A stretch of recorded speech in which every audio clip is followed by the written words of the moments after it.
Adobe Photoshop में photos को resize करने रिलेटेड कई बार आपके पास इस तरह के सर्कमस्टांसेस रहते हैं कि आप अपनी इमेज को प्रॉपरली रिसाइज नहीं कर पाते। एग्जांपल के लिए आप यहाँ स्क्रीन पर देख सकते हैं, मैं इमेज पैनल पर जाकर अगर इमेज साइज़ में मैं यहाँ पर इसे 20 विड्थ यहाँ पर मेरे पास अवेलेबल है, मैं इसे अगर 16/12 विड्थ रखता हूँ इसकी, यानी कि 16 इंचज़ बाय 12 इंचज़ रखना चाहता हूँ। ये देखिए यहाँ पर मेरे पास 0.8 इंचज़ एक्स्ट्रा स्पेस है जिसे मैं नहीं चाहता।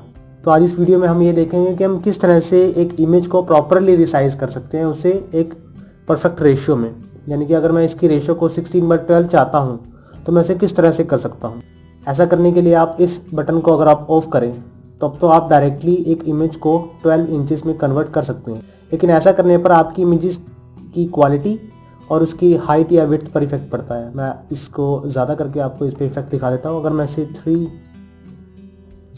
पिक्सल्स रखता हूँ, 30 इंचेस, तो आप देख सकते हैं इमेज किस तरह से स्ट्रेचन हो गई है, जो कि बिल्कुल भी सही नहीं। मुझे इस इमेज को प्रॉपरली रिसाइज करने के लिए, इसे प्रॉपर रेशियो देने के लिए क्रॉप टूल की हेल्प लेनी होगी। अभी के लिए इसे कैंसिल करता हूँ। क्रॉप टूल को सिलेक्ट करने के बाद मैं यहाँ पर इसे रिसेट करता हूँ।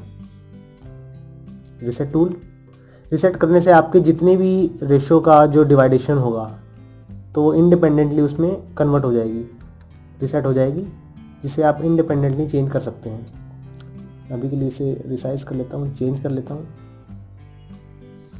क्रॉप टूल में जाने के बाद इसे रिसेट करेंगे एंड देन रेशियो में मैं यहाँ सेलेक्ट करता हूँ हाइट, विड्थ एंड रेजोल्यूशन। इसमें मैं अपनी इमेज को प्रॉपरली विड्थ, उसकी प्रॉपरली हाइट और उसके रेजोल्यूशन यानी कि पिक्सल्स पर इंच को मैं मैनेज कर पाऊँगा।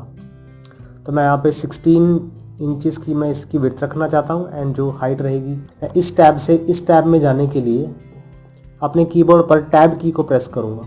उसके बाद मैं डायरेक्टली अगले पैनल में, अगले सेक्शन में चला जाऊँगा एंड देन यहाँ पे मैं 12 सेलेक्ट करता हूँ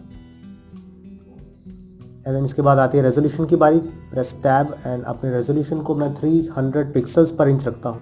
इसके बाद आप की जो इमेज है वो प्रॉपरली रिसाइज हो चुकी है, आप यहाँ देख सकते हैं स्क्रीन पे। मैं इसे टिक करता हूँ एंड देन अब चलते हैं इमेज रिसाइज की तरफ। इमेज सेक्शन में इमेज साइज, अब आप यहाँ पर देख सकते हैं आपकी जो इमेज है वो प्रॉपरली 16/12 इंचेस की सिलेक्ट हो गई।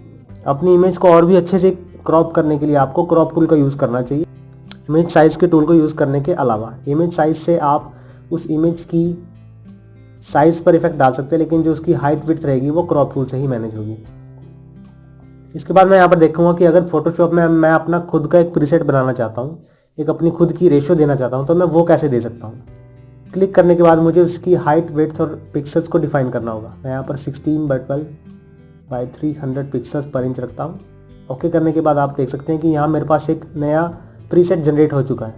अब अगर मैं इसे ओरिजिनल रेशियो में रखता हूँ और फ्रीली एडिट करता हूँ एंड टिक करने के बाद अगर मैं इस इमेज को 16/12 और 300 पिक्सल्स पर इंच में एडिट करना चाहता हूँ या क्रॉप करना चाहता हूँ तो मैं उसे डायरेक्टली यहाँ से कर सकता हूँ। मुझे बार बार इस ऑप्शन की ज़रूरत नहीं पड़ेगी। मैं इस ऑप्शन पर क्लिक करके इसे फ्रीली एडिट कर सकता हूँ। तो इसी तरह से आप अपनी इमेज को परफेक्टली क्रॉप कर सकते हैं।